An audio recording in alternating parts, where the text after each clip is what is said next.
Sorry, peeps. For some reason, I thought the podcast was tomorrow, and I've been stranded with no car.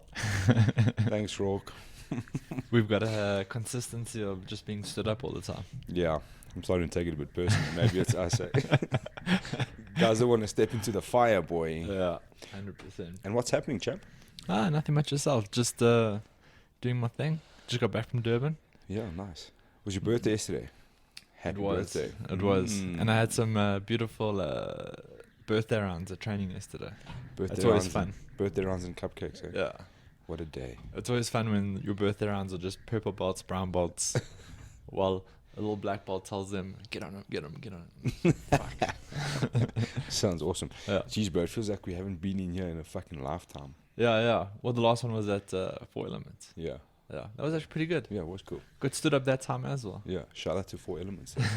Shout out to Justin Ferrier / Brendan Katz. He won't live that down until the day he actually pitches up. Yeah, no.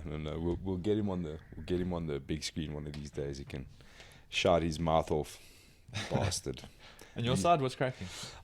Business as usual. Fight game, getting excited. EFC's getting closer, which is getting cool.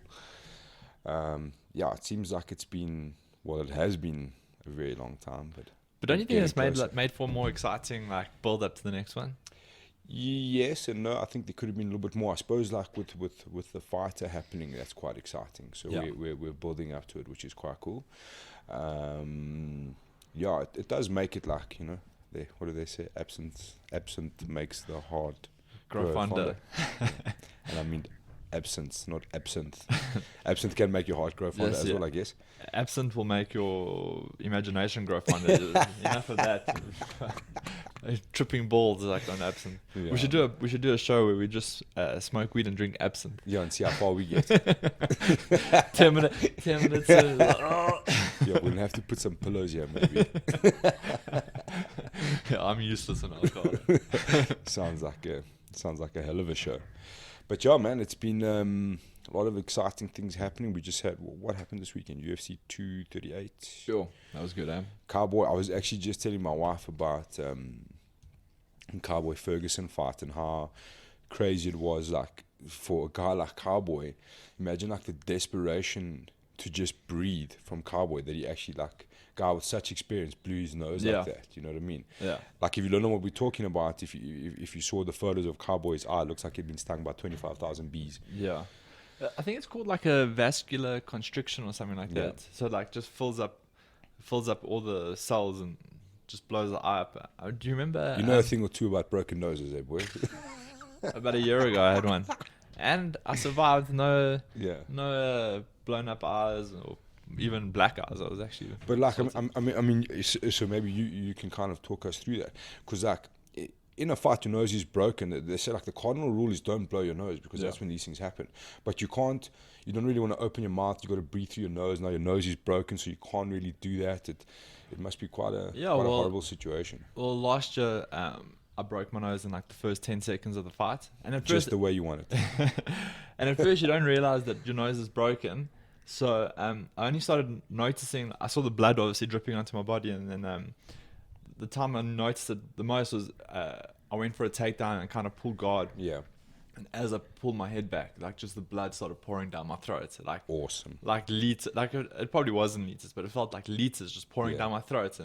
And as I got up, I remember just spitting it out, and it was there's a photo of this blob of blood that I spat, and I was like, okay, shit, Wolfler. Time to restart. But then even in that moment, I remember I was thinking, I thought of that Damian Maia fight where he blew his nose against Anderson, I think it was, and his eyes popped up. Oh. And I just remember the entire time, you have to breathe through your mouth, breathe through your mouth. And that's not obviously great for your cardio, but I was fortunate enough it didn't affect me too much. And when I got into the corner, the guy's like, don't blow your nose, don't blow your nose. Whatever you do. He says to me, as I sit down, I normally don't sit down between rounds, but as I sit down, the cutman comes and it's like, can I fix your nose for you? I was like, yeah, sure. You can try and fix my nose. So he starts playing with it, and he moves it, and he's like, I can't fix this. This thing's very broken. It was a double fracture. So it was just a loose piece of something in the middle. But Santa Maria sorted me out backstage. So. Yeah, that doesn't look like a lot of fun. But I thought at first they said his orbital was broken, and then I saw him post today to say nothing's broken. Broken. I think it's just, dude, I think it was just that continuous eating of a jab from Tony Ferguson, dude. And that elbow, did you see? He was like feinting a hook, Yeah, and then he'd like turn completely on it and then throw the elbow. Yeah, and I think one or two of those also caught him on the nose. Yeah, Tony's so good at that, man. I'm always trying to figure out like how he's so successful. Obviously, the feints are a big thing, so he's keeping you moving, the pressure. But I also feel like it's the length of his limbs and the flexibility of his limbs, like the dexterity, even in his shoulders, the way he can like pop out a jab and then turn it into an elbow at the last minute. It's quite crazy, man. He's dude, you know, and it's sad we didn't get to see a third round. Yeah, but I think Tony had taken over. I think the first round was super competitive, and then it was just the Ferguson show after that, man. And it's tough to watch a guy like Cowboy get just obliterated like that. He's a fan favorite, eh? Like everyone, you don't really find someone that doesn't like Cowboy. He just didn't have the answer, man. It was just. But historically, he does badly with guys that pressure him that hard. And not going into that fight, you knew that the moment Tony got momentum, that it was going to like shift their way. But I think Tony's so successful with those elbows because he's relentless with it. You know, like if you grapple like a leg locker, a lot of the time the first couple of entries don't actually catch onto the leg. But they're so relentless, or someone that's like relentless with Kimuras or arm bars or chokes, like they're just relentless with it. So they eventually just start getting closer and closer to it. I think that's like kind of Tony's vibe, is that he's just relentless with those elbows. Whenever there's an opportunity, he's just throwing at them. He is a freak of an MMA athlete. He's just a freak, and he doesn't slow down. Like I've never seen Tony ever look tired ever in his career. Yeah. Did you see that collage where they were like Tony's last 7 opponents? And they just obliterated it. You make sure rearrange their faces. You make sure you get your medical aid up to date. Yeah, you got best plan. Cross the T's and dot the I's before you get in with Tony Ferguson, boy. Shit's gonna get real. Have a plastic surgeon on call, like waiting at backstage. Yes, dude, he is insane. So I mean, obviously now. I actually saw a thread pop up, and it was a thought that I'd actually never had. I think it was Ben Askren was talking about why is nobody talking about Tony Ferguson versus Justin Gaethje? Monster of a fight. Mental. But you know we've got to see Tony Ferguson fight for that title. And I mean that's the right thing to do. Whether that happens or not, fuck, we don't know. But that being said, Justin Gaethje's on a bird of a tear, you know. And there's been a lot of talk about him versus Khabib. Stylistically, it would be a nightmare for Khabib. So perhaps as a number 1 title contender, maybe we see that fight before the year's done. I think what the UFC might end up doing is they might put Tony Ferguson as the backup for the 241 card. For Poirier. Like pay him to like start training and getting ready for it. And then if either of those fighters drop out, then he'll step in up, either for the interim or for the full title. Yeah, look, I don't think you have to tell Tony to stay training. I think he'll just be hitting his fucking wooden dummies and shit like he does anyway. Just getting the reps in. So I don't think he'll need any incentive.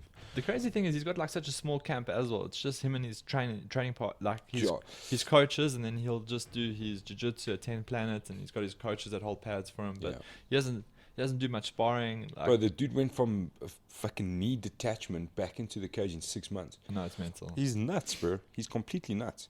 I still remember watching that, and I was trying to like figure it out in my head. Like you do hear in other sports, maybe football or like like high-end football teams, that the guys have got access to hyperbaric chambers and PRPs and stem cells and online doctors all the time.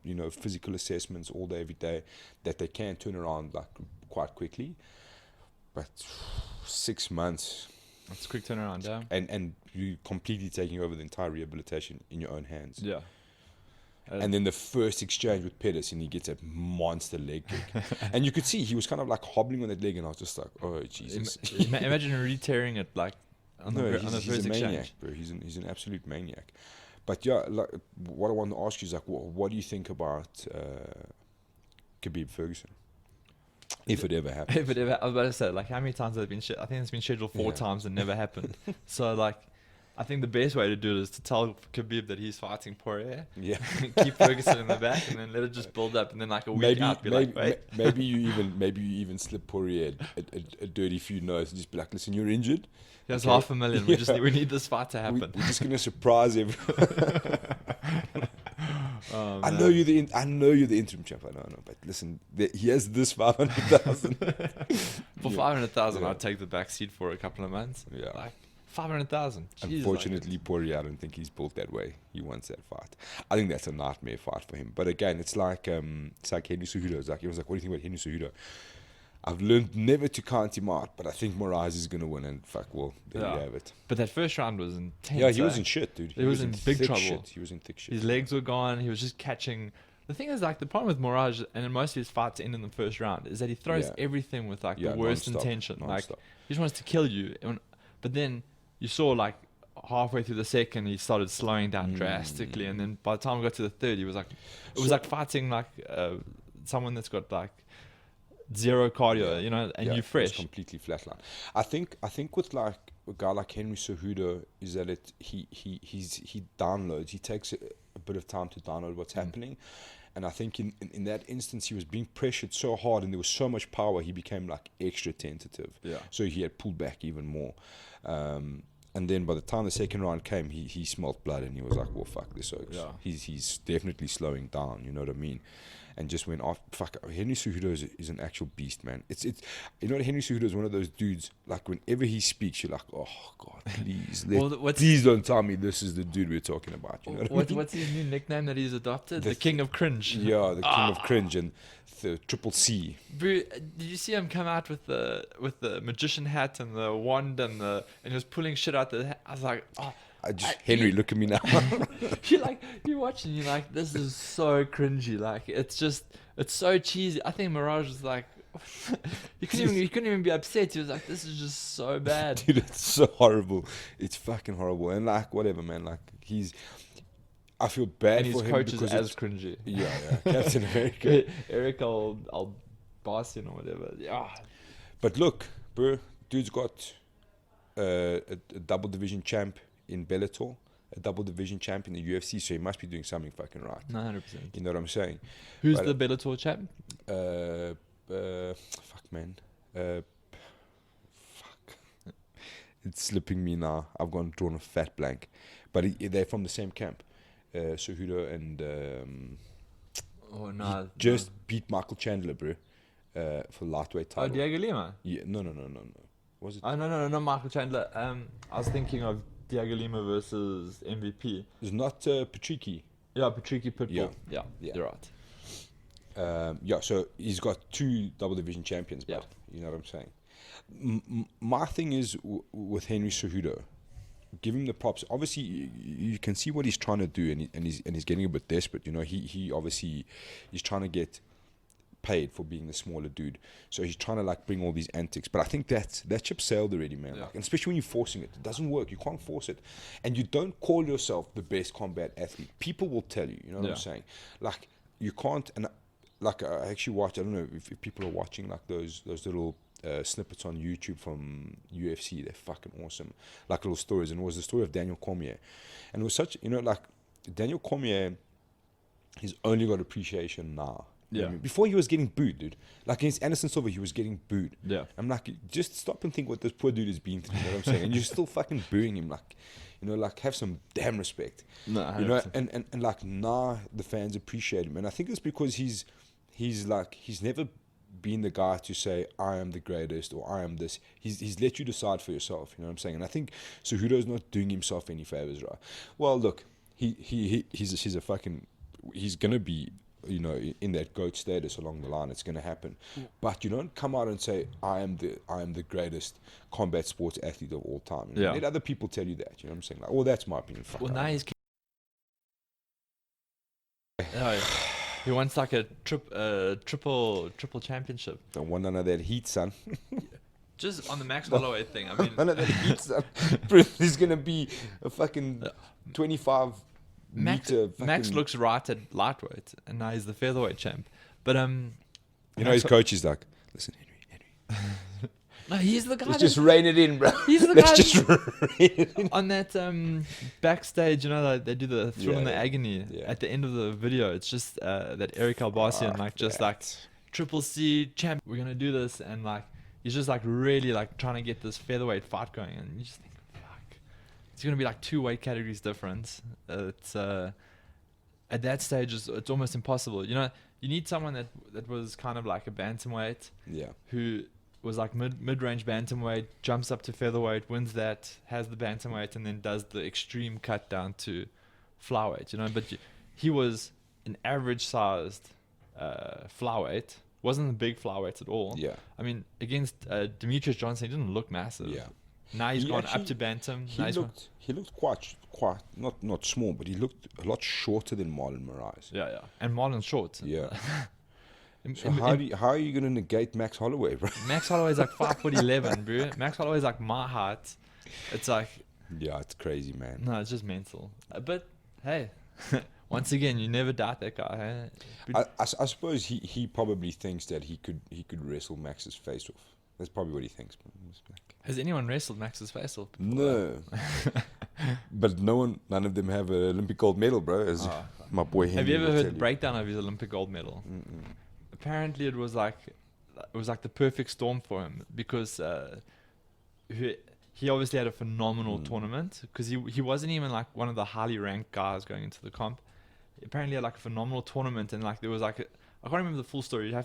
There's a guy, Sir Studboy, he did like a alpha male podcast, and he like broke down, because he fucking hates Cejudo, bro. And he was like big into wrestling, and he like broke down that Olympic medal, and he was like, the top level guys either had like a bad lead up to the Olympics, and it was like just like this perfect storm for him to come in and win it. And he said the most upsetting thing is that Cejudo doesn't shut up about it, because it's just every opportunity, you know, like Olympic gold medalist, and you know he doesn't even have the medal anymore. Bro, he was walking around with it on a chain. No. So he had to get a new one made. He had to get he lost made it in the fire. Yeah, it got burnt in the fire, and the Olympic committee were like, we don't reissue. Yeah, sorry, bro. We don't reissue medals. But I'm a cool story, bro. Get the fuck out of here. You and fucking 900 other people from last year are gold medalists. So yeah. Dude, what a chop. When I saw that gold medal around his neck, I was like, what are we doing, Henry? But the thing is, he's playing into the King of Cringe persona now. Now, everything he does is like about the cringe, and you're like, this is getting so difficult to watch. Like, I'm getting to the point where wherever there's something about Cejudo, I just avoid it. Like, I don't actually want. It's just too cringy this stage. And then the next bit of cringe for me, and I'm probably going to get a bit of flack for it, but anyway, was Jake Hadley. Did you see what Jake Hadley posted? He posted a picture, because you know obviously Zulu spent time with Henry Cejudo training with him and stuff, and he was like, yo, your boy's not the champ anymore, and posted a picture of him getting his hand raised against Zulu, and I was like, okay. So are you campaigning for a fight with Henry Cejudo? Jeez, like imagine you talk yourself into that fight. Like, I mean, look, Jake Hadley's trying. Props to him. Like I always say, like props to Jake. He's definitely got the cojones to get things done. You know what I'm saying, bro? But fuck, I think he just needs to. Maybe someone needs to just pull it back. What's more cringy than that was the Shevchenko knockout. Ooh, lordy, that was vicious. Shevchenko fired off those 2 body kicks at the opening of the second round. And they were like firecrackers. You could hear them through the stadium, and then you just saw like the first one, she dropped her elbow a little bit. The second one, she dropped it a lot, and you could see it was hurting her. And then like she just went high, and then her ankle actually caught the top of her head, and she was like stiff. Dude, that is okay. Barring like Holly Holmes, Ronda Rousey head kick, or the Barboza Etam. Yeah, Etam Barboza spinning back heel. There is no like there's no more emphatic way to win an MMA bout than a head kick KO like that. Especially when someone goes stiff like that, dude. Yeah. And you know, like, because like your first few seconds are a bit of panic for the opponent. You're like, oh shit. Like, how bad is this? Oh shit. You know what I mean? And then as soon as like she moves, you're like, okay, fuck, that was a great KO. But it took her like 3 or 4 minutes to move. She was like out. Dude. But you know what makes it more scary, almost like a horror movie, is Yeah. that Shevchenko hits the head kick, like in slow motion. She like sees that she's out, and then she walks off calmly. Yeah. Like just puts her hand in the air, walks Yeah. off like there's another day at the office. You're like, Yeah, yeah, she's a killer, dude. she is like, you know? that is scary, And, my man. you know, You're not even shocked that you just killed this chick. Like, Yeah, it's and to be honest, like the memes for me are the best because the very first one I saw was a picture of Jessica eyeing that bulletproof vest, no. and then the next photo of her locked out, and they were like, that was cringy as well. Though. bulletproof vests don't protect headshots. Yeah. Shit. I was like, But yes, that vest was the cringy internet's as heck. got no chill. Eh? Yeah, yes. But if you're gonna put yourself out there Yeah, like dude. that, you're Sorry gonna for you. you're gonna have to Yeah. accept what's gonna You come set afterwards. yourself up for disaster. If I was fighting Shevchenko, I'd fucking just keep quiet. I for just like like 3 hug her months. every time I get her. Please don't kill me. Yeah, let's just be friends. You're a great funny. Let's just be friends. Oh, man. Yeah, dude, she's a beast, bro. Yeah. No, that was that fight card in general was just really. Yeah, it was a good, good eh? card. It was a good card. In fact, They established like a whole host of contenders at In various weight bantamweight, yeah. categories. I mean, Aljamain Sterling looked flipping good. You know. Yeah. He dominated that fight. So I mean, I think he's next up at bantam. Yeah, he's got to be. He's got to be. Then And we'll just want to see Ray Longo and Matt Serra in the corner, bro. I love those dudes. No, they're awesome, man. Fuck, they're awesome, man. Matt Serra's one of the best personalities in MMA. Mm. Did you ever watch his beef with Matt Hughes and like Yeah. the years of all the shit talk? Man, you fucking hated that guy, man.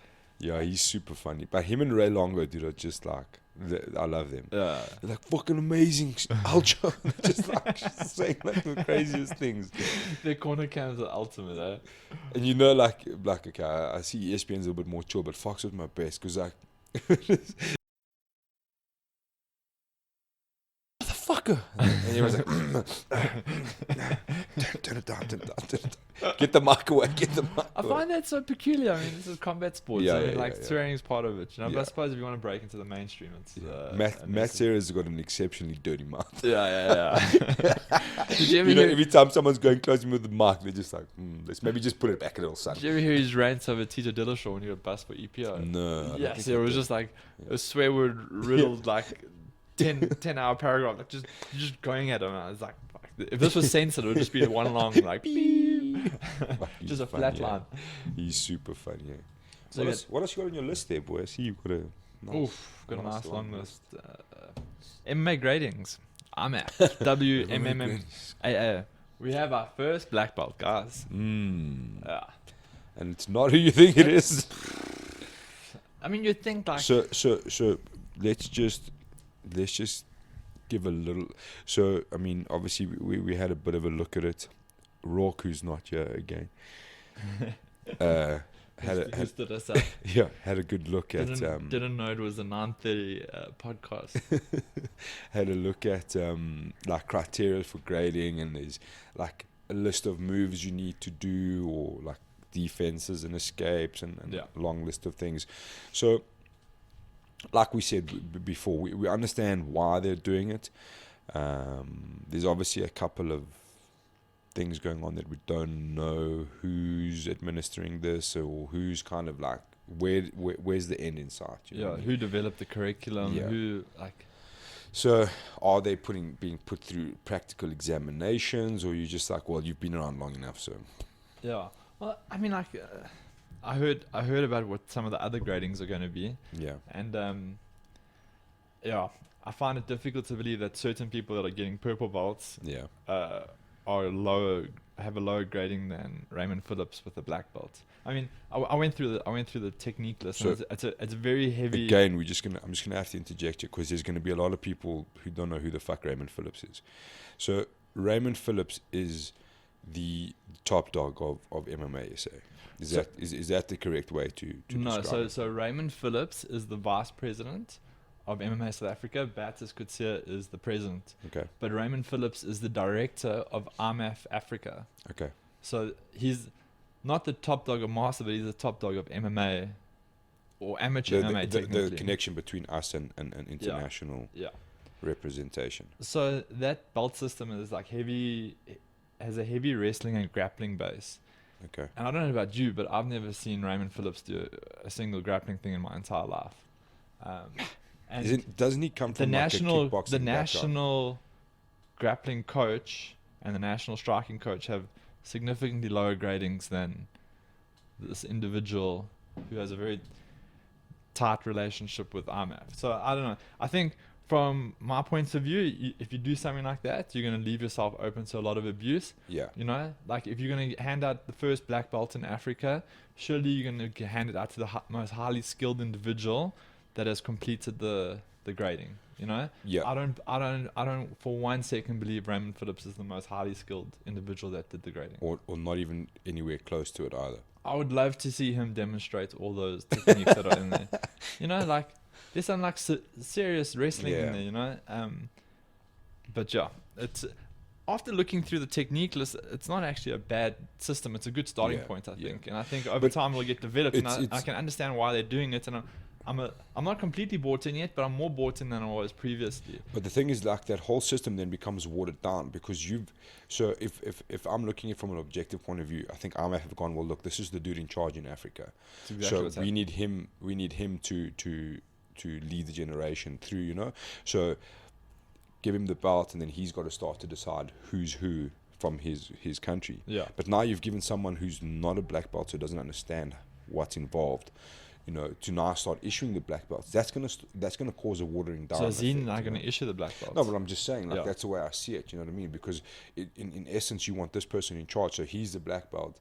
So he's now going to start looking at where the gradings are coming from. Or I don't see RMF coming out here twice a year or whatever to do these MMA gradings. It's going to be given to individual clubs. It's going to be given to individual provinces. You know, like whoever's in charge of KZN is going to kind of take that. That's the way I would see it. That's what I would imagine. So they've kind of said, well, look, Raymond Phillips is the guy here, so let's give him the black belt, and then he's going to coordinate it from there. Yeah, that's a problem. If that's the way it is. No, 100%. I'm speculating. I don't know. But we fucking never getting black belts. I know a couple of people that also will never get a black belt. Yeah, but you see, it becomes a political thing instead of an MMA thing, and I think that's the current problem at the moment. Yeah. I mean, for anybody that's listening that doesn't know the ins and outs of the politics of MMA, South Africa and RMAF and all the other shit, from our side. It's not in a great place. There's a lot of weird shit going on. Yeah. I don't believe Raymond Phillips is the right guy for the job. I don't know him personally. It's not an attack on him personally. It seems like there's a lot of favoritism. There's a lot of narcissistic kind of decisions that are made. There's a lot of weird things happening with the money. It's just a fucking mess. Yeah. You know, like, hopefully there are winds of change coming soon. This grading system is just a MMA political disaster waiting to happen. That's the way I see it, because it's not honest. Yeah. And that's the problem. Some people were trying to say to me, after we've obviously shat all over it for a while now, and some people were coming to me and saying, but you have to understand they're trying to get into the Olympics and they're following judo's lead. But then I was like, hold on, the most successful Olympic combat sports have been boxing and wrestling, right? Those two don't have grading systems. Yeah. You're either an amateur boxer or a pro boxer. That's the extent of it, right? You either qualify or you don't qualify. Likewise with wrestling, you know, it's well, why do you have to have a grading system to get into the Olympics? I don't think it legitimizes anything. What was that? No idea. Interesting. Anyway, hopefully it's not a spring in your chair. You can't sit in the thing, but there's like a good 3 meter drop to a tiled surface behind me. Here lies Warren King. Oh man. But look, so you were talking about the Olympics. For me, from an outside perspective, the first thing I look at is monetization, because if you're now this RMF affiliated gym that can do MMA gradings, there's more appeal for a certain fraction of people. You know what I'm saying? Yeah. Like, some people are just attracted, and you know, there's jiu-jitsu gyms out there in Joburg, very close to you, wherever you want to be, that guys are just getting stripes, dude. Every week there's photos of dudes getting stripes, guys getting promoted, and there's that sort of like ethos in a lot of gyms. Yeah. So now if you're going to convert that into like an MMA grading, imagine, bro, at Billy the Bums at 4 o'clock on a Saturday morning, and it's like, hey, but I'm a black belt in MMA. You know what I'm saying? Yeah, so, you know, there's, so guys will be running around causing havoc. my advice is always pay attention to the cauliflowers. Yeah. If someone's threatening you at Billy the Bums, saying that he's a black belt and he's got no collies, you're fine. Slap that bitch. So there's obviously always going to be that like monetization of it. And I think that, unfortunately for the guys at the head of the helm here in South Africa, that's all they see is dollar balls. They're like, well, fuck the international stuff and all of this other stuff. We can make money out of this, you know what I mean? The scary thing is that those same people are trying to register Grappling South Africa now. I can tell you right now that the jiu-jitsu community won't support those people doing it. Yeah. You know, Kurt George and the guys from Cape Town, they're doing a phenomenal job with the ADCC system in South Africa, all the ADCC events and the UAE jiu-jitsu events. And in my opinion, those were the guys that should be heading up Grappling South Africa. No, 100%, you know, 100%. They've got the rights to UAE jiu-jitsu and they've got the rights to ADCC. And they're trying to get an ADCC trials in South Africa. So, like, you know, if you're a South African trying to compete at ADCC, you have to go to the European trials. Those are the only ones you can enter. So there's 2 European trials. I think the end goal is to have one of those trials, European trials in South Africa. So, I mean, like, you'd think that now these guys, this crew, are trying to register Grappling South Africa and they want it to be under Wrestling South Africa. I don't understand why grappling has to sit under wrestling. It makes no sense in my mind. Why are they trying to stick their fingers into the grappling side anyway? Like, I think it's bullshit, right? So, that's an indication that it's not necessarily about the development of MMA in South Africa. It's about having control, you know. And dude, it's control and it's money, bro. That's what it is. It's the way I see it is that these guys look at all of these opportunities as a chance to make more money. And where's the money going? Because we can't get a team overseas. You know what I'm saying? These guys have to pay for themselves. I heard guys at IMF Africa didn't even have a hotel accommodation paid for them. Yeah, exactly. You know, it really blows my mind that you already saved all the rands by being in Brakpan. Yeah. You didn't spend any money on kitting out that arena. Like, it was fucking stock brick walls and a cage in the middle of it. Surely you go in there and you try and make some production value, you know? What I also found was strange is they had a referee's course, but only half the course. You couldn't get certified. And then when questioned about it, they were like, no, that's all that MMA South Africa asked us to do. If they asked us to do the full course, we would have done the full course. And you're like, hold on, like, but also why would you do that? Also, why is that not being advertised as an opportunity for younger generations if they want to be interested in referee courses to have the opportunity to go? Why is it kept so shallow? You know what I mean? Like, you know, like are Ferdy and Vickers and Bobby gonna just be there for eternity? Or who's gonna fucking take over? You know what I mean? Like, you've got this massive opportunity to sit down and pick a brain like Mark Goddard, and nobody fucking knows about it. Like, that frustrated me because I would have gone on Saturday. I would have also. And when questioned about like why are we only doing half the course, the answer is that's because that's all I've been requested to do. If you wanted the full course, they should have just asked for it. You know, like what's up with that?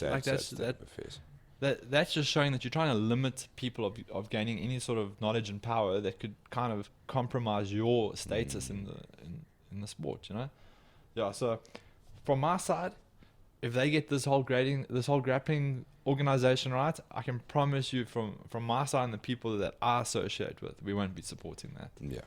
No, and I don't think you'll be the only ones to be honest. And I've spoken to a lot of gyms that are aware of it now, and it seems to be the consensus that the jiu-jitsu community, I can't talk about like the grappling community, you know, like some wrestling gyms do a little bit of grappling and whatever, but the jiu-jitsu community definitely won't be supporting that.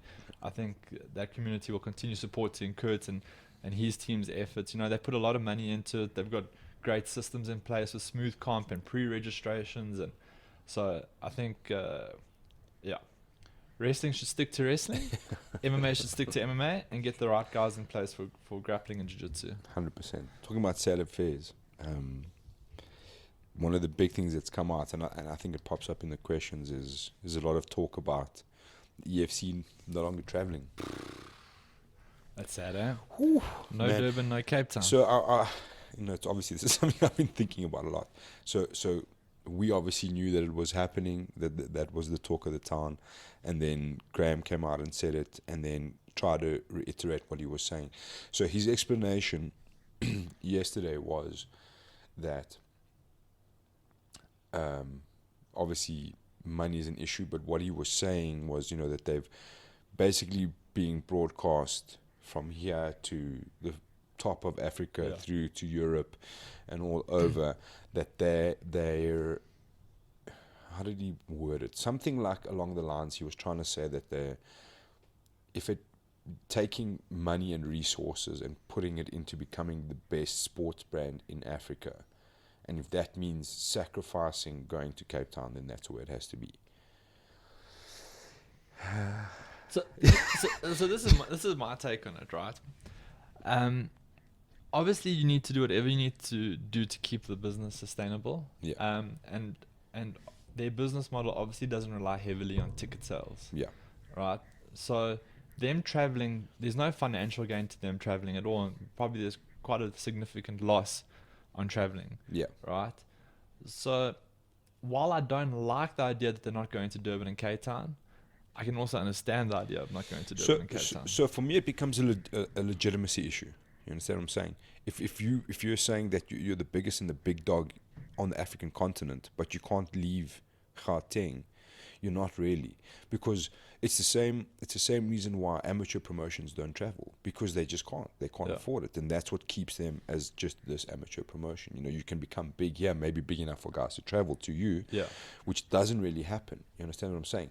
How often do you have like interprovincial amateur fights? You know what I'm saying? Like guys coming out from Cape Town or Joburg going down to Cape Town, because there's no money in it. So if you're now the big dog and you can't move your show to Cape Town, but I do like you're saying. So if we have to take what Graham's saying, look, my gut feeling is that there's financial pressure in the EFC. I don't think that's a secret. I don't think. Which isn't unusual for a business. Yeah. Like it's not unusual for a business, especially a high-end business like that. I think the bigger problem comes in where they're making all these broadcast deals and look, we don't understand the business. There's people that are way smarter than us that are running this shit. You know what I mean? And there's a reason for that. Broadcasting doesn't also necessarily equal money. You understand what I'm saying? So I think where the big frustration is coming in is with the fighters, because they're seeing all of this stuff happen. They're like, okay, well, you're cutting money here. What are we getting?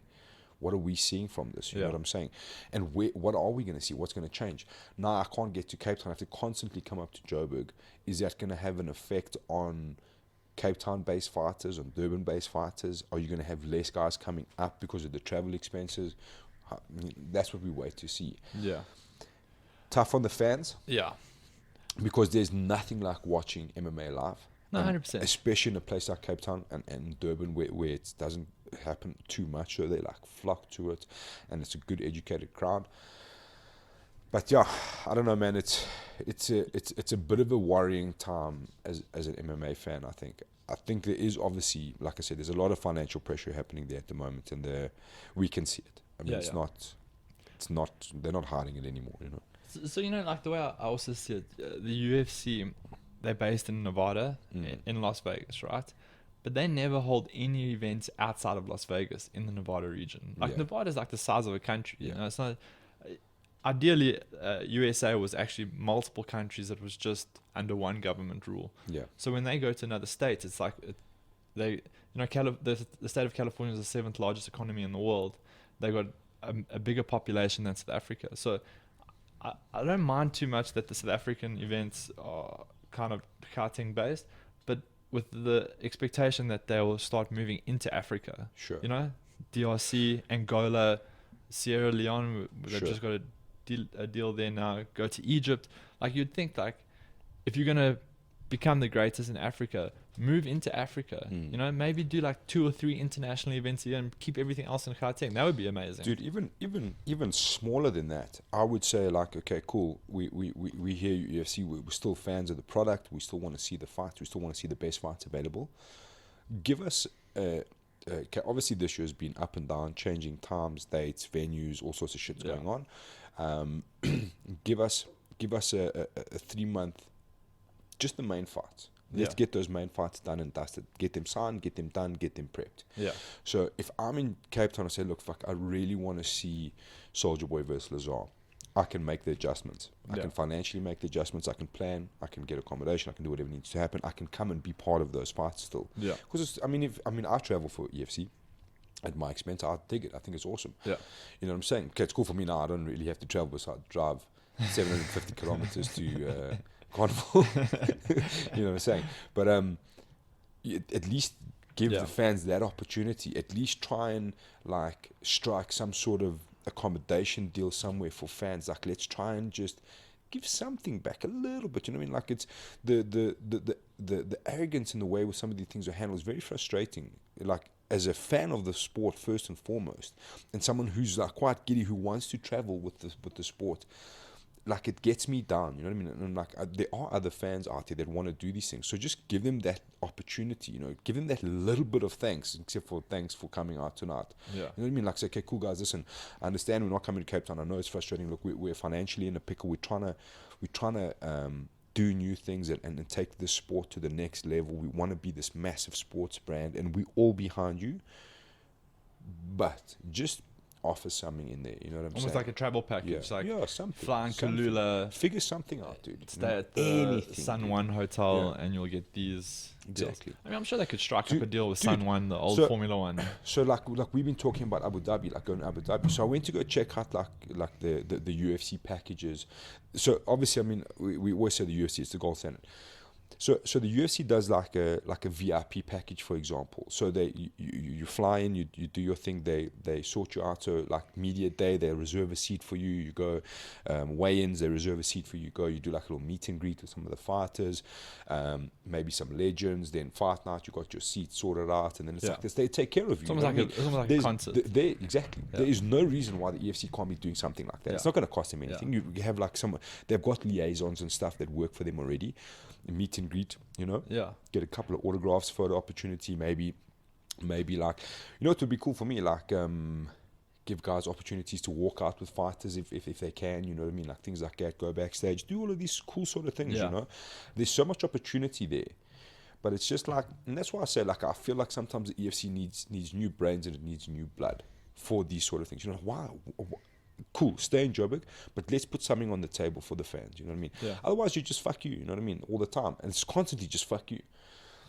You know, and that's a bit harsh for me. Like that, I struggle with. I don't hate the UFC. I love the UFC. Yeah. I love That's everything about it. I love the production. I love the people involved. I love the fighters, most of them. You know, even if they don't love me, that's fine. But you know what I'm saying? Like, I just want to see. Conrad loves you. Yeah. I just want to see new things happening. You know what I'm saying? I just want to see, like, I'm like, okay, cool. Like, I don't agree with not traveling, but I get it, and it's awesome. Like, that's fine, you're going to stay here. But let's just put something else, some new sort of idea on the table. Yeah. You understand what I'm saying? It's not going to cost you anything. You know what I'm saying? Like, let's get that fan hype, because I promise you, a lot of so like we say, there's casual fans and there's hardcores. A lot of the hardcores and even the casuals, the outlook is very negative at the moment. You understand what I'm saying? And like, putting on a good fight is not going to cure that, I'm afraid. Yeah. You know what I'm saying? There's a lot of negativity from a lot of fans, and that's the reality at the moment. So just let's get something back up there to get fans happy and excited about. You know what I'm saying? I definitely agree with you. I think that they need to do some sort of fan package, like you're saying. Like, just sometimes when you're in the industry, you don't realize that a lot of these fighters have a lot of actual following. You know? Yeah. You see people talking on social media, and you see random names coming up. Oh, I love watching this guy. I love watching that guy. And I mean, those are the type of guys that you kind of want to tap into and get them onto these packages. And and even if they don't walk out with the fighters, at least let them go see these guys warming up. And see what happens backstage. They get a peek into medicals, like, you know, and they got cage side seats and drinks all night, food. You know, Exactly. Make it not box and dine. No. Listen. Let's draw the line. Let's draw the line. Hate Like, box and dine. no, for sure. But I'm just saying, like, let's get something going. You know what I mean? That's my opinion. I'm like, everything's cool. Yeah. Like, we're not like fucking pitchforking UFC. Like, if it was me, and I was running the show or had any influence there, I would say, I'm like, okay, cool guys, this is cool. This is the next step. Let's now try and look at like some sort of let's approach SAF Air and see if we construct just like a 10% off. You know, any percent off. You know is what I'm good. saying? Yeah. Like, get the guys like, so then we can say, look, we've partnered up with SAF Air. for all the EFC fans, you can fly up to Joburg for 10% less. Yeah. We'll organize. Maybe we'll speak to Anton at Auto Excellence. Maybe we can get you shuttles in. You know, they'll pick you up and bring you to the arena. Maybe we can do these sort of things. You know what I mean? Just to kind of like get that positive outlook and say, listen, I know you guys maybe think we're neglecting you, but we're not. We love our fans, and this is why we're offering X, Y, Z. And this is just the situation for now until. Exactly. You know, like exactly. If you can do shit like it, you never have to go back to Cape Town. Yeah, you know what I'm saying? You can save all of that money, but just offer something. Just put something out on the table, because you know, at the end of the day, like, I mean, we all have to like look at the Howards and say, listen, they took a chance on a sport. They grew it to this massive thing, and we appreciate that. But it wouldn't have been possible without fans. Yeah. Fans have to be involved. You know what I'm saying? And that's the reality of the sport. Yeah. Fans have a massive part to play. So like, keep them excited. You know what I mean? Keep them, and fights are exciting, 100%. But the experience of MMA has to be entwined into that as well. Yeah. Not just the fights. You have to get the full experience. I mean, if somebody's never watched MMA live, that's an opportunity for you to get that person in there. You know what I mean? Give them the incentive, and that'll change the whole perspective. Everything changes once you watch it. Well, it's really changing. I mean, my parents came around for my birthday yesterday, and my mother, who hates MMA, she's never seen 1 second of me fighting. Right? She's like, "Yeah, I was watching Super Sport on the weekend, and I saw these 2 ladies fighting, and the one got knocked out so badly with a head kick." And I was like, "Oh, that was the UFC 2." And you think, like, my parents are like well into their 60s, and they hate MMA, but they became casual fans through the current situation, you know. And you just want to start tapping into all those type of people, you know. Exactly. And so like, they see a bit of the UFC and they think, oh, then you start advertising. There's going to be events right next door, you know. You can jump in your car and go watch an event. And so I agree, like, they need to start putting these packages together. But as a community, I mean, this is our biggest outlet for us, you know, is EFC. As a community, we need to try and support them as much as possible, so that they can continue to grow, you know. If they need to just stay in Joburg for a while, like, that's cool, like you say, but like, try and facilitate people coming to the event. But I'd love to see them move into Africa a little bit. Stay in Joburg, move into Africa, maybe 1 or 2 events to start with, and then just like broaden your reach on your actual production, you know. But it's a weird time, but let's hope it's all like a transition period, you know. Let's hope this year's like, it's not all doom and gloom. I think people have to realize that. I think there's, like, my opinion of the EFC is that obviously Soulja Boy Lazar is a big bang for them. TF2 was a big bang for them. And I think it's going to be the same thing. We've kind of like staggered to this point of the year, barring like the first show.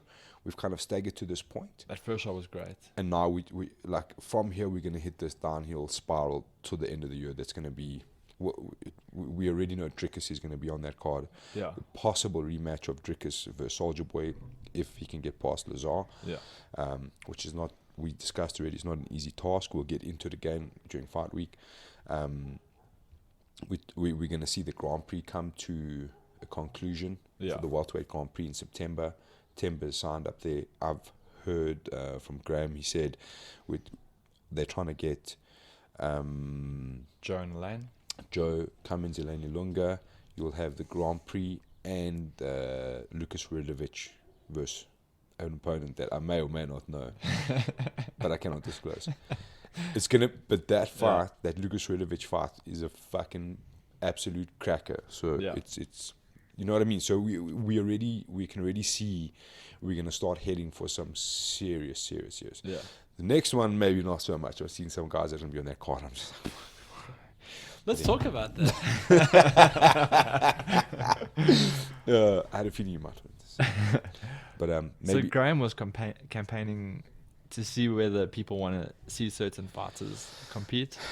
And by certain fighters, he's trying to say Simon Harle. He's just trying to dance around the fucking question. Listen. Hear me now. I'm going to tell you straight. Do not put Simon Harle on that fucking card. Fuck. I don't even know where to start with this, because I knew it was coming. My thing is very simple. That man, Simon Harle, I'm sure he's a great person, nice guy, but he's got no business there. That's the way I see it. leave it to the professionals, dude. Yeah. Leave it to the professionals. Nobody wants to see you fucking fail in the last 24 hours and not make it. Nobody's going to have more egg on their face than Graham Cartmell. So if they're willing to take that risk, good for him. They want to put him against Joan Bezadenote, who's young, hits How like old a is Joan? truck. I don't know, but he's definitely Younger than he's Simon. not 40. I can tell you that much. Yeah. You know what I'm saying? And it's a guy that's, I don't know, man. I'm like, maybe I'm it's a like 30. decent match. I'm like 33, and I feel old. In sport, Exactly. really. I struggle to get up the stairs. You know what I'm saying? But you know, like sometimes the universe just tries to put you in positions to say, don't do this or don't be here. You shouldn't be here. I'm telling you, Simon Harle, that you should not be there. This whole now desperation online of saying you need to make your son proud and you need to do this and you need to do that. Fuck, bro, that's not selling me. That's not selling me. It just shows me that you're so desperate. And it shows me that the EFC is so desperate to find someone who's going to fight for a fairly low amount of money to even consider putting that guy back on to a fight card. You understand what I'm saying? It's not a good look for anybody. It's not a good look for the EFC. It's not a good look for Simon Harle. And all these people online, I'm going to fucking tell you people as well, they're saying, give him a chance, give him a chance. I saw fucking Wade Henderson calling him out.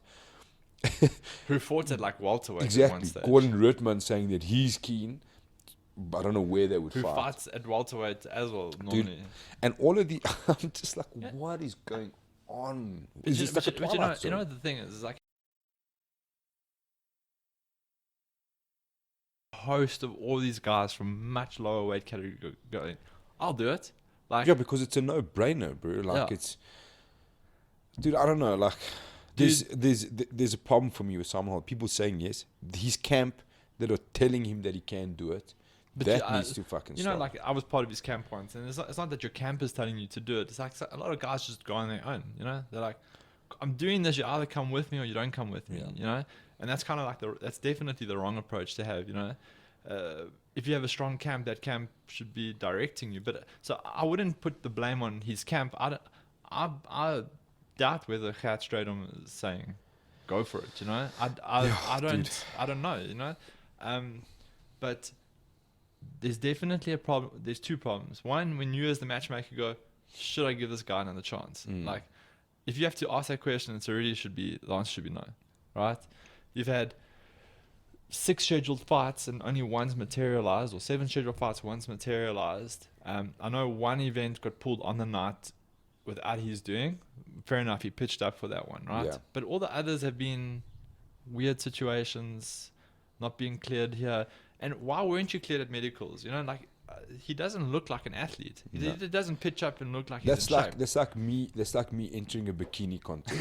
It's not there, bro.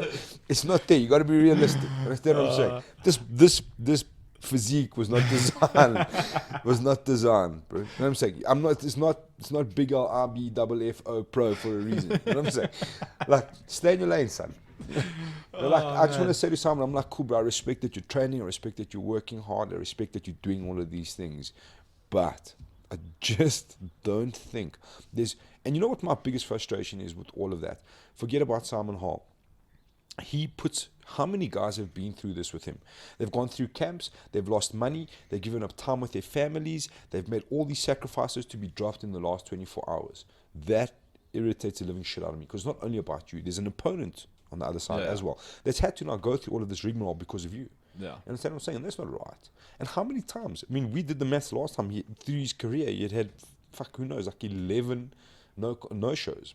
I mean, there's something going on there. 100%. You understand what I'm saying? And now you're gonna risk that again.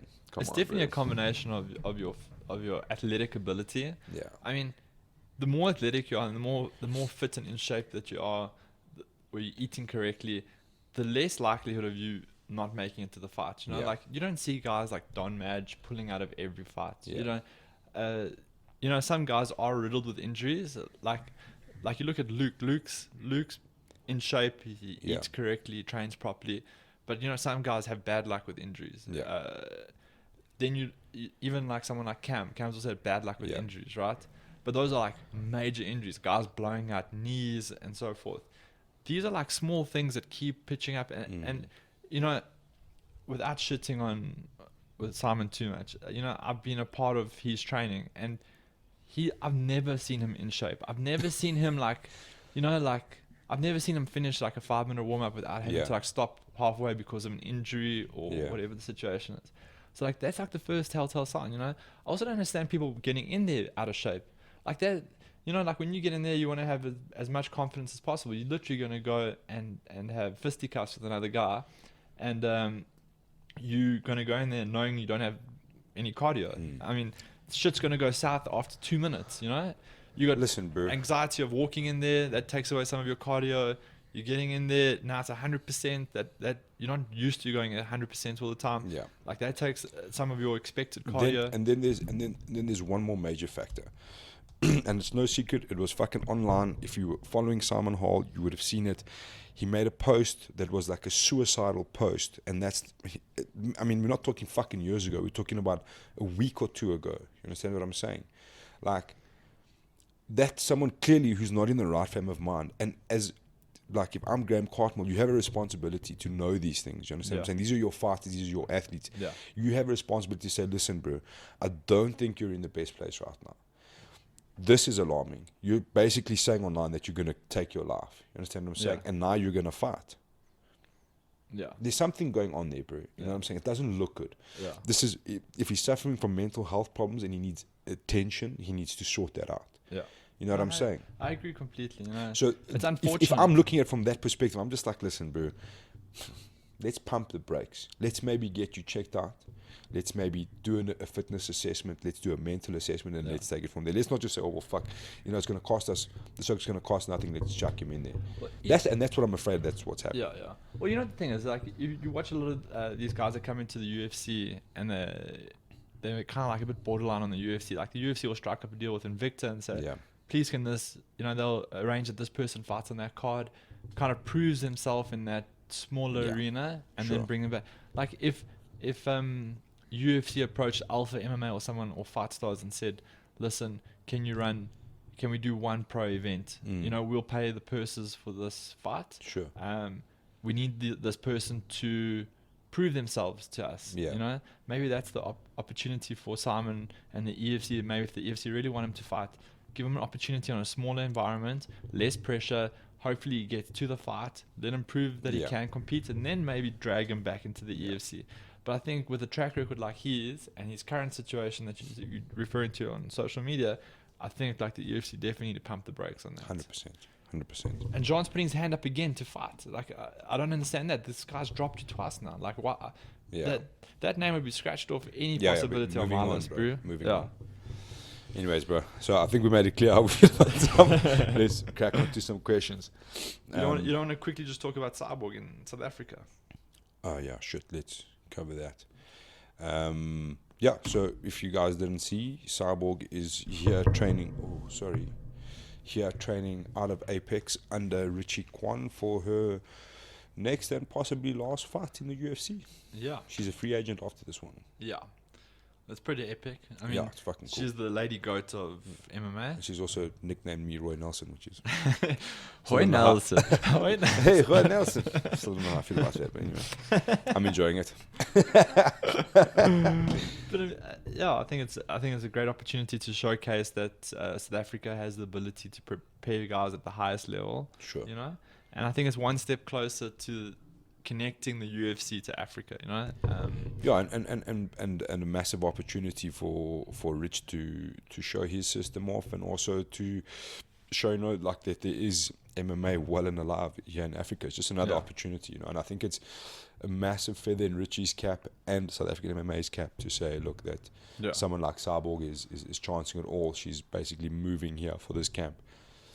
9 weeks. And that's massive. Yeah. It's huge. Huge. And like tailing off of that, Rudy Rutz's appointment as head wrestling coach at Phuket Top Team. Sure. I mean, that's one of the top gyms globally with lots of UFC, Bellator, 1FC fighters that run through that environment. And once again, he's disseminating Richie's curriculum at Phuket Top Team. So I think in terms of like the actual skills of fighters and skills of coaches, it's definitely things are on the up at this stage, and Yeah, I think 100%. everything's looking very positive. I think there's a higher level of coaching in this country at this stage, and I just look forward to the next couple of years to see where that goes. Super exciting, man. Super exciting. Questions. We need like one of those intros like the other guys have. For, Yeah, fan questions. Yeah, I'll get the guitar for the next one. Al's baritone voice is going to do a little voiceover. Sachin Konjak has a question or 10. What do you guys think of them cancelling shows, which I think we went through? Yeah.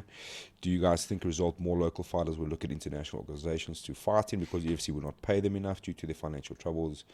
If that does happen, what does it mean for UFC? Okay, Sachin, I think we covered that kind of what we feel about the shows.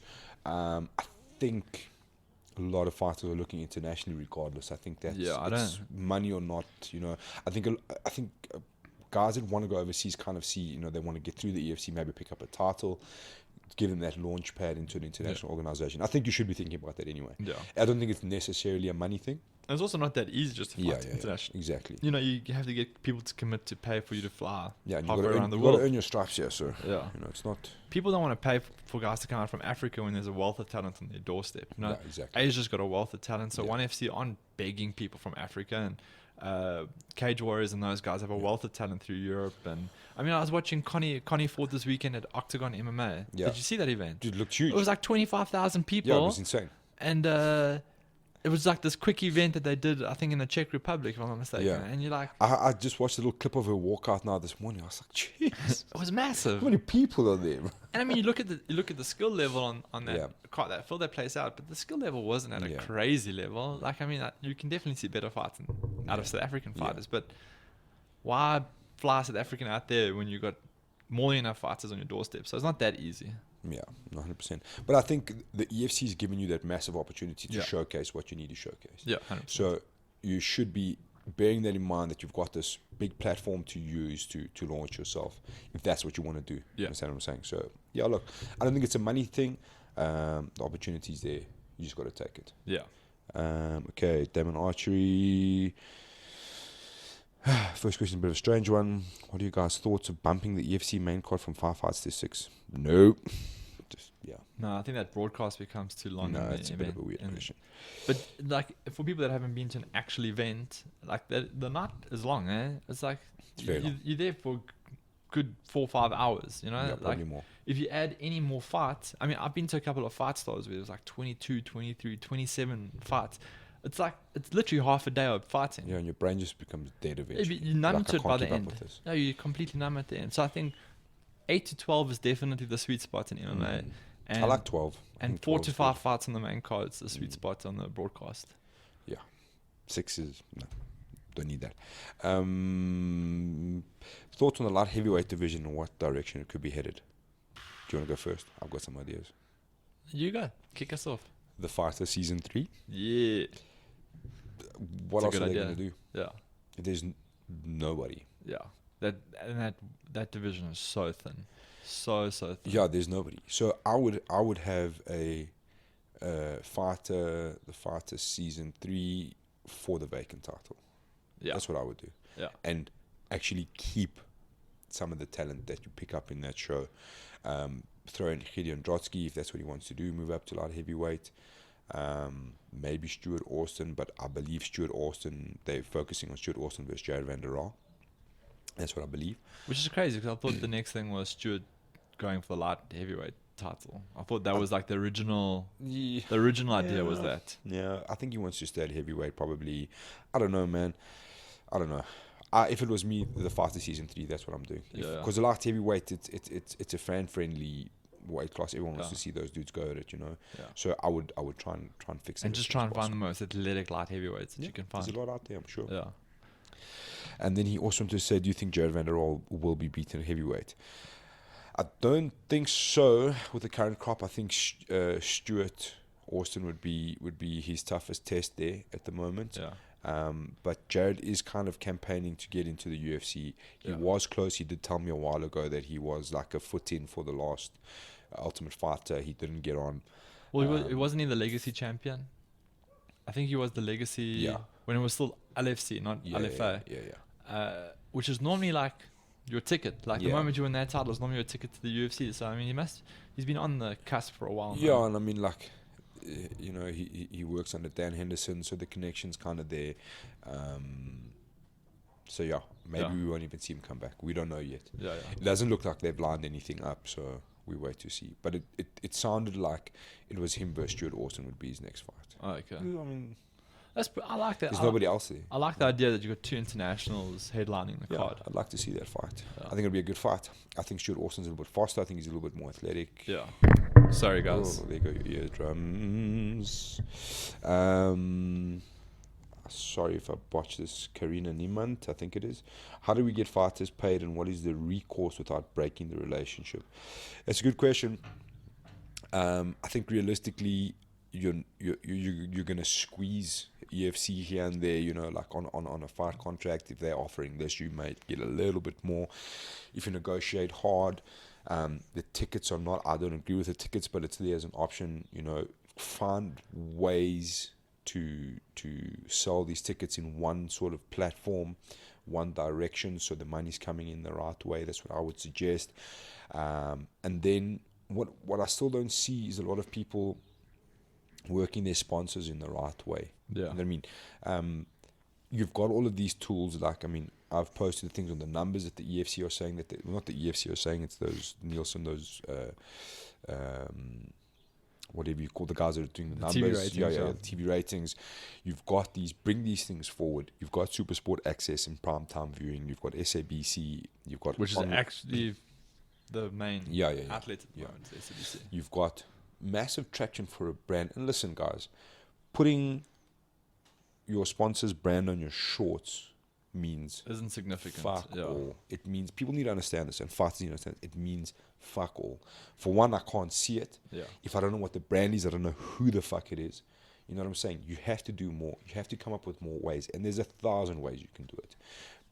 Saying, hey guys, I've got a fight coming up, got a couple of spots left on my shorts. Yeah, not gonna happen. Dude, it kills me. It means nothing. You look at someone like Cyborg when she gets guys on for her Cyborg Nation thing. Yeah. There's video content they're getting exposure in. You know, she realizes, or the people in the fighters in the UFC realize that their sponsors don't get any coverage in the UFC. Yeah. They don't get banners. They don't get anything on the shorts. They get nothing. I mean, bro, banners mean nothing, bro. Like it doesn't converse. Listen, a sponsor wants to see their money for a sponsorship being converted back into sales and into revenue, whatever it may be. Guys that are like IEP, like Mona España, those who hit it hard and they're everywhere. You know what I mean? So they're going to start to see some results. You know what I mean? And funny enough, one of the best examples I've ever seen of and I think don't even think he realized it, was Dino Begatin. And I actually asked him, and he hadn't realized it at the time, was Dino had turned his neighborhood, his very proud Vela, where we are right now. We're both Velas as well. He had turned his suburb into a brand. Yeah. You understand what I'm saying? And he hadn't even realized that he had done it, but it was magic. So he had Hyundai Edenvale, he had Edenvale restaurants, he had everything was local, and it was beautiful, because if I'm a fan and I come to the area, I don't know the area, I'm like, well, fuck, Dino sponsored by Hyundai Edenvale, so I know there's a Hyundai here somewhere. I just need to figure out where it is. Like, you can't go wrong just driving down Van Riebeeck Avenue. No, exactly. So, you know, like, there's so many other options. And I say to guys all the time, I'm like, bro, Instagram stories, for example, is a massive thing. Work it, use it, update it every day, get the traction, get your sponsors the visibility, get them as much as you can, get a promotional code going so you can see the return of customers, kind of thing. There's so many things, man. This thing of I've got a spot on my shorts, fuck, bro, just please. So I'm doing a Mount Escape seminar for MMA fighters, and you're doing a promotional seminar. 100%. Let's get. I don't know if we're going to get through all these questions. Sorry, we're burning on time, but we'll do our best. Paul Alexander says there are great amateur fighters coming through who are getting limited support, no publicity. In some regions, virtually no opportunities to get fighting experience. How about EFC do amateur, small-scale, low-cost events in the regions, Cape Town, Durban, etc., to strengthen their pipeline? Yeah, no, that's 100% not going to happen. If they can't put on their main shows in these regions, there's no reason for them to put on. Look, EFC are not EFC are not an amateur creation. They're not. They've left it up to other people to do that. Their job isn't cultivating the amateur career, right? So the way I see it, when you're an amateur, it's your responsibility to make your career happen, you know. And you need to have. It's like getting into any profession. Yeah. When you're a lawyer, when you've just got your law degree, you don't automatically become a junior partner at a law firm. No, exactly. Like you have to like push hard and get yourself to that status, you know. I think it's the responsibility of the amateur fighters to do this. You know, if you based in Bloemfontein and there's no amateur promotions there, you're gonna have to take money out of your own pocket and travel to Johannesburg and try and get some fights at Alpha MMA or Fight Stars. I must give credit to Fight Stars in that sense. I know that they used to pay for a lot of amateurs to travel to their events. To pay their travel expenses. Yeah, which is a great start, you know. But it's your responsibility as an amateur. If you love this sport enough, this isn't a career that you can choose where it's just a day job. Yeah. You know, and you're gonna go do this just because it's a job. This is a brutal career to have, and there has to be a deep passion. And as a fighter, you have to get to a point and make the decision: are you passionate about competition enough to go in this direction? Like I had to have that conversation with myself, and I was like, I actually don't love competing enough to do this properly. So I'm going to step back. And I think a lot more... become a professional podcaster. Exactly. And I think a lot more fighters have to have those real conversations with themselves. Like, what are you doing? They call it the Schwab swerve. You know, back in the day, you could be a part-time athlete in this sport in this country and be very successful. But those days are fast coming to an end. And I think guys really need to make a decision. This is either your career or it's not your career. And... if you're an amateur, make it happen. Yeah. You have to make it happen. Yeah, you can't rely on other people. Yeah. Bradley Perez, I think we've kind of covered this already, saying, is the EFC experiencing financial difficulty? This is in reference to events no longer being held in Cape Town until further notice. Yeah, I think we covered that. I don't think it's a secret that there's obviously a financial issue there. I don't think it's like a... I feel like there is, but they're saying that they're just redistributing funds. Well, that's what I was trying to get on potentially, is that maybe it's not that they don't have enough money to keep the UFC going. I don't think it's that situation. I think it's they're using their budget elsewhere. You know, it costs a lot of money to produce something like The Fighter. You know, sure. And if you have to sacrifice traveling for a while to be able to produce a show that could potentially increase your reach, it makes sense that you'd reallocate budget to that. I don't know what the full story is, but I mean, that's a...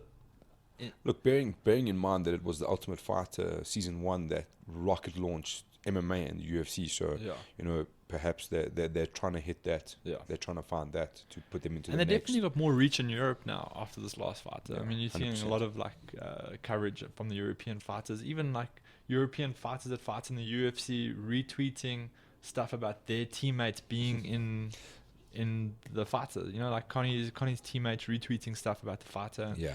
And it kind of just gets your brand out there a little bit more, you know. 100%. So the next one is a list of 6 questions. So I'm just going to try and choose the next one's from Cal Pacino. Shout out to Cal Pacino. Question. Right over there. Yeah. What up? He's ugly mugger right there. Funny you said it, because question number 4 is, was Cal Pacino the most handsome fighter to ever step foot in the Hex? And then question number 5, does Graham Cartmell have a photo of Cal Pacino on his bedroom wall? Funny enough, I actually think he does. That's the rumor. How would you know what's on his bedroom wall? You know, I just drove past there the other day. Shout out to Carl. He's got a lot of other questions that might make a bit of sense. You guys wonder how Al gets the inside info on. That's how I know, everything bro. UFC. Checking on your bedroom. And I think we'll just finish on this one. I think it's quite a cool question. Jake Haley wants to know, who's next for King Jake? You. Besides Henry Cejudo, obviously. Why doesn't Jake try and be champ? I don't know if he's got the size to go up to bantamweight. That's my honest opinion. But in fairness, and it's not something he plays around with. In fairness, the current champ has fought at flyweight though. Yeah. So it's not like a you unit and a half. I know, but it's not like you going up against someone. I think my honest opinion. That's like massive for the division. My honest opinion is that the only direction there is instant rematch. Gary Joshua has just lost to Zulu. Not a bad fight. And he's moving to boxing for a little. And he's, yeah. The problem with boxing as a professional license is that your license gets suspended if you come back to MMA for a 6-month period. So you're not going to... People can't like just bounce between the two sports. Yeah. You know? So boxing South Africa doesn't like MMA South Africa. So that's Gary Joshua even further out. So Gary Joshua, anyway, just lost to Zulu Boy in his last fight. Yeah. The only other options for me is instant rematch or Marino. Yeah. Or let's get Danshell Moodley back. But Danshell Moodley's gone to Brave, so he's got to go to prelims first. Wasn't Graham talking about bringing out the guy that just beat Conor Hignett? That is from Dinky Ninjas. Yeah, from Scotland. Yeah. Scotland. I can't remember his name. So they're talking about getting him out. You are right. But that sounds like a good fight. Yeah, but still, dude, Zulu Boy, most prolific flyweight champ we've ever had. Why not give him the rematch, dude? You know what I'm saying? Yeah. That's the way I would. That's what I would want to see. It doesn't happen in MMA. It's, look at Stipe. Yeah. You know what I'm saying? But still, I wouldn't mind. Technically, you got his instant rematch. Yeah. Technically. Yeah, technically. I wouldn't mind. I wouldn't mind seeing that fight again. Wouldn't you like to see fighters writing in rematch clauses into their contracts now? I think for dominant champions, if you've defended your title 4 or 5 times, Zulu should have. You know what I'm saying? And then you're like, okay, cool, that's fine. You bring in unknown, I want a rematch clause. Yeah. That makes a lot of sense to me, dude. It makes a lot of sense to me. Because Zulu risked everything. Jake risked nothing. He did. But Zulu also he was in a corner. He didn't really have. Nobody was putting up their hand and saying, Zulu Boy, yeah, fuck, I'll take that fight. So the bare minimum had that rematch clause. I mean, Anthony Joshua just spoke about the fact that he completely underestimated this guy so much that he didn't even write in the rematch clause into but Andy Ruiz is cool. You rematch no problem, 50 million. Yeah. Well, that's the problem. that's the problem. So Jake's like, cool, £5,000. Yeah. Oh, that's a good payday. That's it. Yeah. So I don't know, man. Tough question for Jake, bro. Yeah, but they are on it from what we understand. Yeah. He's going to get a fight and it's going to be a nice high caliber one. Nice. Cool. Lovely. Sorry if we didn't get to your questions. If 1 or 2 we didn't get to, but we'll pick them up in the next one. Yeah, we'll pick them up.